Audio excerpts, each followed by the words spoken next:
नमस्कार दोस्तों, स्वागत है आपका जीके वर्ल्ड में। कैसे हैं आप? उम्मीद है अच्छे ही होंगे, तैयारी में जुटे होंगे ताकि सिलेक्शन दे पाए। आज जो है करने जा रहे हैं सेट 6। इससे पहले के जो सेट हैं वो इसी चैनल में पड़े हुए हैं, आपको लिंक मिल जाएगा उसका। चैनल का नाम है जीके वर्ल्ड, आप सर्च करेंगे तो वहाँ पे मिल जाएगा इसका लिंक।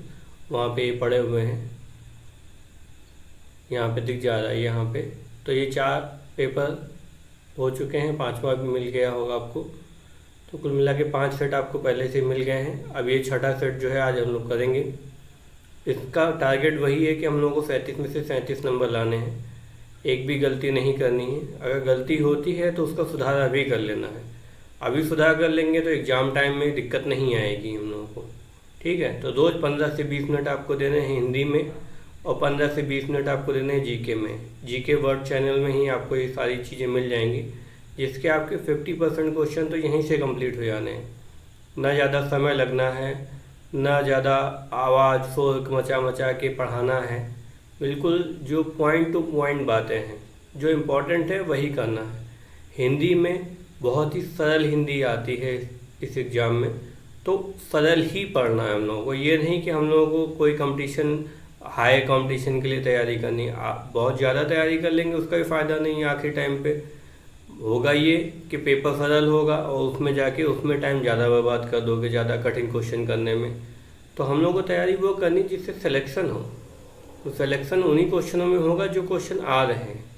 तो जो क्वेश्चन आ रहे हैं वो कैसे पता चलेंगे? वो इन्हीं से पता चलेगा। आज जो है, जो पहले 26 अक्टूबर को एग्ज़ाम हुआ था 2018 में, उसका सेकेंड शिफ्ट में जो पेपर आया हुआ था, आज वो सॉल्व कर रहे हैं। चलिए स्टार्ट करते हैं।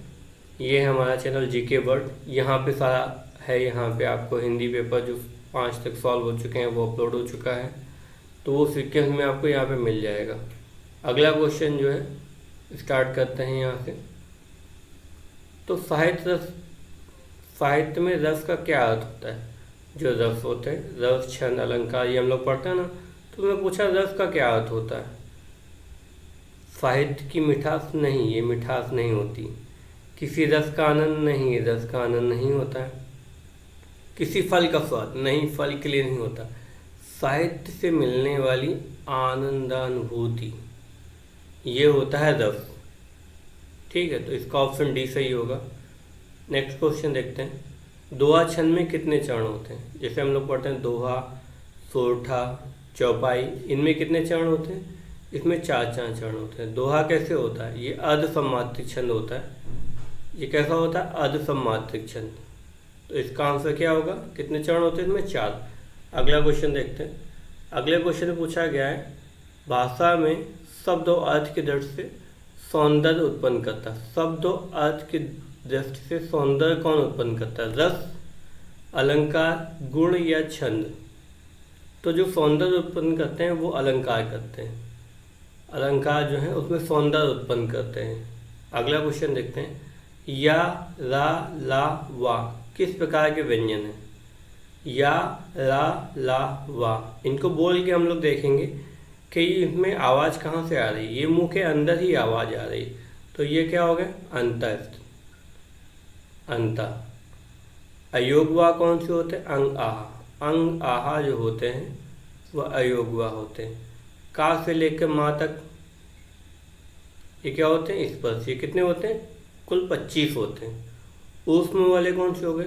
शा, शा, शा और हा। ये क्या हो गए? ऊष्म वाले। अगला क्वेश्चन देख लेते हैं। अगला क्वेश्चन है, निम्न से कौन सा स्त्रीलिंग है? तो लिंग के लिए क्वेश्चन पूछे ही जाते हैं। स्त्रीलिंग, पुल्लिंग, जितने भी सेट आपने किए हैं अभी तक 5 सेट, उसमें देखा होगा कम से कम 2 क्वेश्चन जो है वो लिंग के लिए ही पूछे जा रहे हैं कि इसमें कौन सी स्त्रीलिंग है, कौन सी पुल्लिंग है। और क्वेश्चन एक वचन, बहुवचन, इनके लिए भी पूछा जा रहा है। तो इसमें पूछा गया कौन सा शब्द स्त्रीलिंग है। तो इसमें क्या करेंगे, जब हम लोग सेंटेंस बनाएंगे तो उसमें पता चलेगा कि कृपा की जाती है। कृपा की जाती है तो क्या हो गया? ये स्त्रीलिंग हो गया। अकिमित नहीं, कार्य किया जाता है, त्योहार मनाया जाता है, तो ये क्या हो गया? ये पुल्लिंग हो गया। वचन किसका बोध कराता है? वचन, एक वचन, बहुवचन, ये किसका बोध कराते हैं? ये कराते हैं प्राणी एवं वस्तु के एक या अनेक होने का। एक वचन एक, अनेक मतलब बहुवचन होने का। तो इसका आंसर क्या हो जाएगा? ए हो जाएगा। अगला क्वेश्चन देखते हैं। अगला क्वेश्चन में उसने टेढ़ी चाल चली। उसने टेढ़ी चाल चली वाक्य में कौन सा कारक है? उसने टेढ़ी चाल चली, किसने चली? कर्ता ने। किसने? कर्ता ने। तो कर्ता ने, तो ये क्या हो जाएगा? कर्ता ने मतलब कर्ता कारक। क्या हो जाएगा? कर्ता ने कर्म को, कर्म के साथ क्या आता है? को। कर्ता ने कर्म को करण से के द्वारा संप्रदान के लिए अपादान से अलग होने पर अधिकरण में पे पर। तो इसको ऐसे याद कर लेंगे, इसलिए जैसे ही आएगा उसमें देख लेंगे हम लोग। ठीक है, अगला क्वेश्चन देखते हैं। निम्नलिखित में से किस वाक्य में सर्वनाम का प्रयोग होता है? प्रयोग हुआ है। आज बरसात होगी, नहीं इसमें नहीं हुआ है। मैं कल दिल्ली जा रहा हूँ, इसमें हुआ है। मैं जो है ये सर्वनाम है, तो इसका आंसर क्या होगा? बी सही होगा। अगला क्वेश्चन देखते हैं। अगला क्वेश्चन पूछा गया विशेषण किस शब्द की विशेषता बताता है? जो विशेषण होता है ये विशेषता बताता है, तो किसकी बताता है? संज्ञा की, क्रिया की, कारक की या वचन की?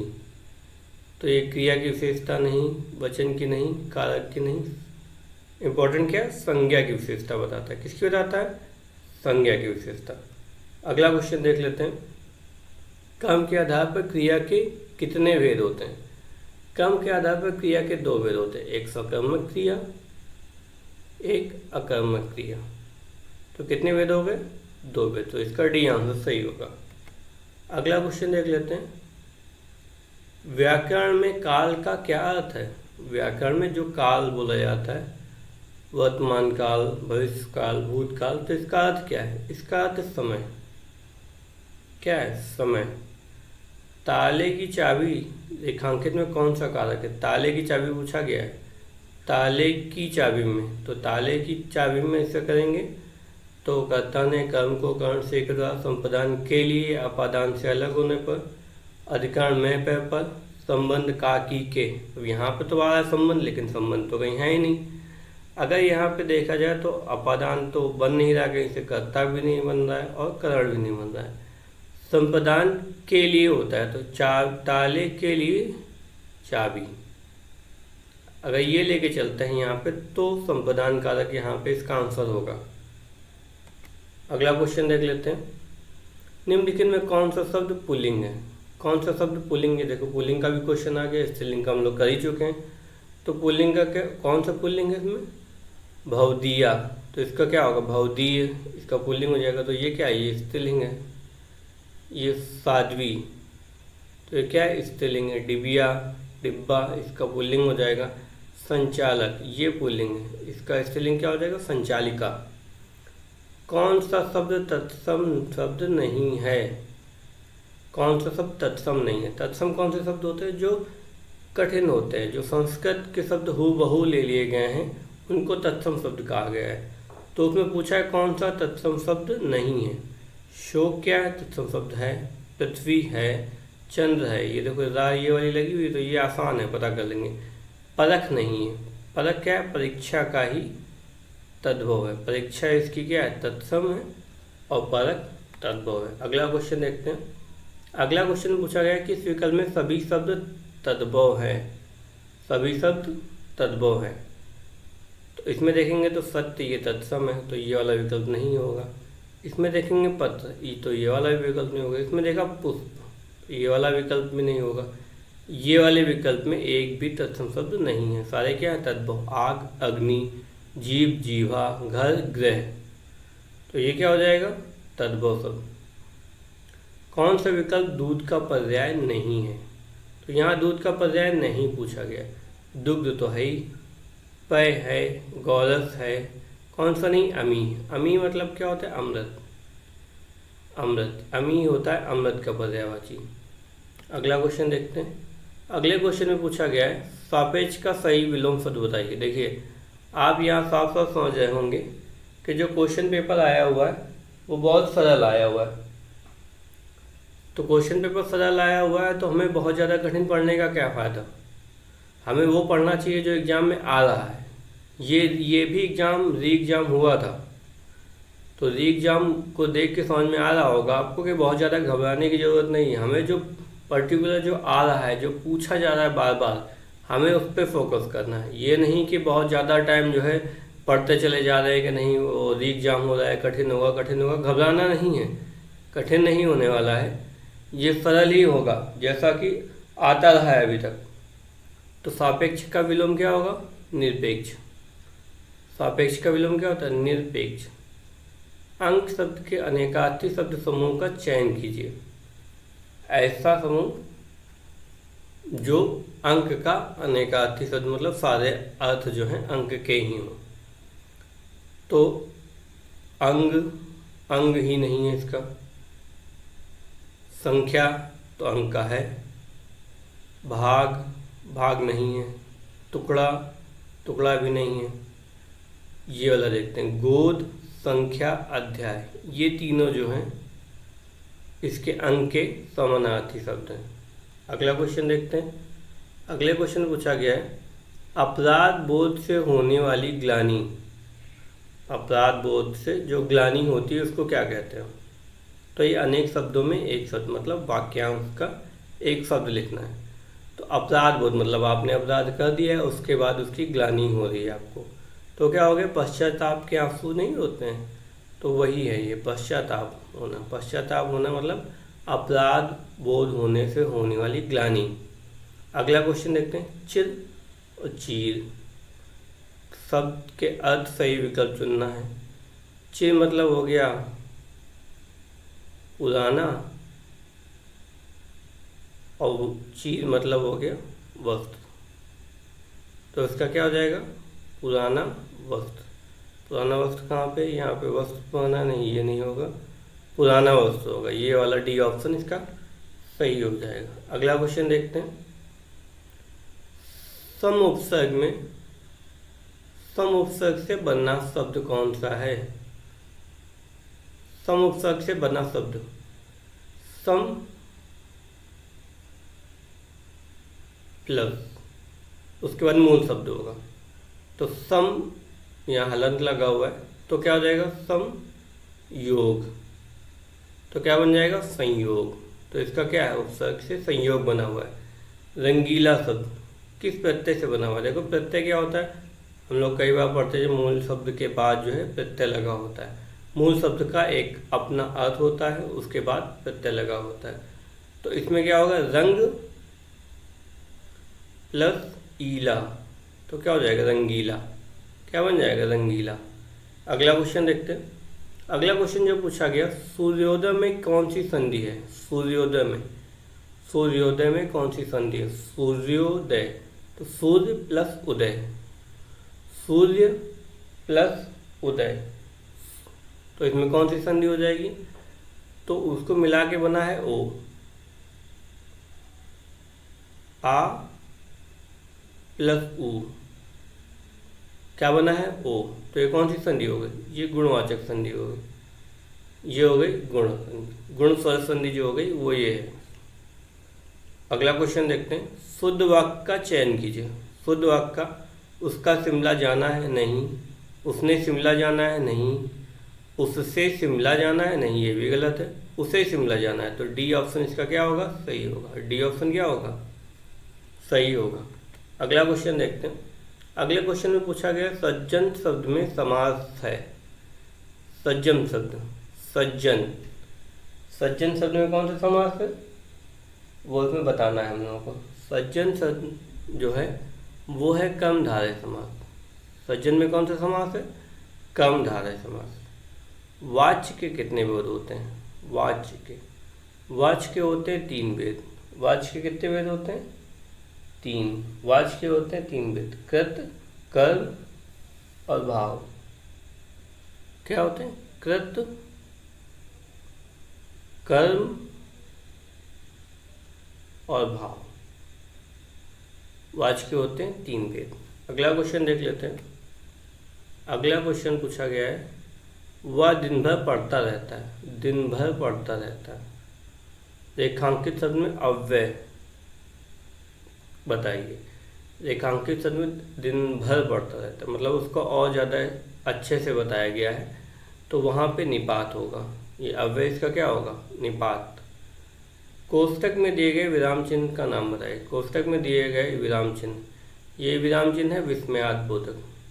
जो विस्मय बोधक होता है इसमें भाव मतलब वही शोक हो गया, दुख हो गया, खुशी हो गई, तो ये सब क्या हो गए? ये सब उसी से प्रकट, इस जो सिंबल से किए जाते हैं। अगला क्वेश्चन है बाल की खाल निकालना। बाल की खाल निकालना मुहावरे का अर्थ पूछा गया है। बाल की खाल निकालना हो गया बहुत मीन मेघ निकालना। मतलब आपने पढ़ाई करी और फिर आप कुछ भी लिख रहे हैं उसको तो नहीं, इसमें तो ये गलत है, तो वो आपके कॉन्फिडेंस को कम करने के लिए बाल की खाल निकाल रहा है, तो बहुत मीन मेघ निकाल रहा है। आपने कुछ नाम लिखा, नहीं नाम हैंड राइटिंग सही नहीं है, सही से लिखो, तो वो क्या मीन मेघ निकालना होता है। 4 दिन की चांदनी फिर अंधेरी रात। 4 दिन की चांदनी फिर अंधेरी रात लोकोक्ति का अर्थ देखो। मुहावरे और लोकोक्ति जरूर पूछे जाते हैं। एक मुहावरा एक लोकोक्ति तो पूछा ही जाता है। किसी पेपर में इन दोनों टॉपिक्स मिला के 3 क्वेश्चन आ जाते हैं। तो 4 दिन की चांदनी फिर अंधेरी रात, तो 4 दिन की चांदनी फिर अंधेरी रात, ये पढ़ाई में मत करिएगा कि 4 दिन पढ़ाई करी उसके बाद जो है पढ़ाई छोड़ दी। अगर सिलेक्शन लेना है तो लगातार पढ़ाई जो करते हैं वही सिलेक्शन ले पाते हैं। 4 दिन की पढ़ाई से सिलेक्शन जो है इतनी जल्दी नहीं मिल जाता है। तो ये क्या होगा? थोड़े दिन का सुख, मतलब 4 दिन की चांदनी रही फिर वही अंधेरी रात, मतलब थोड़े दिन का सुख मिला बाद में फिर वही। अगला क्वेश्चन देख लेते हैं। अगला क्वेश्चन है कामायनी के रचनाकार। कामायनी के रचनाकार बहुत बार पूछा गया है, बहुत ही ज़्यादा इम्पोर्टेंट है कामायनी। तो कामायनी की रचनाकार जयशंकर प्रसाद। निम्नलिखित में रीतिकाल के कवि कौन से हैं? तुलसीदास, कबीरदास और सूरदास, तीनों भक्ति काल के हैं। तो ऑप्शन कौन सा बचा? वृंद। वृंद किस काल के हैं? रीतिकाल के कवि। तो यहाँ से जो पेपर सेट है उसके सारे क्वेश्चन हम लोगों ने कर लिए हैं पेपर 6 के। अब जो है हम लोगों को करना है, अगला पेपर 7 आएगा। तो पेपर 7 भी जो 2018 में पेपर हुए थे उन्हीं से आएगा। तो आपको करना क्या है, जो ये पेपर सेट करवाए जा रहे हैं उनको रिवाइज कर लेना है जल्दी से। उसके बाद ये देखना है कि किस लेवल के क्वेश्चन आ रहे हैं, प्रैक्टिस उन्हीं लेवल की करनी है। बहुत ज़्यादा टफ नहीं जाना है, बहुत ज़्यादा घबराना नहीं है। अगर इस समय बहुत ज़्यादा नई चीज़ें पढ़ेंगे तो उससे क्या होगा? कन्फ्यूजन पैदा होगा और नेगेटिव मार्किंग है ही, तो वो आपके जो है नंबर बढ़ाने की जगह घटा देंगे।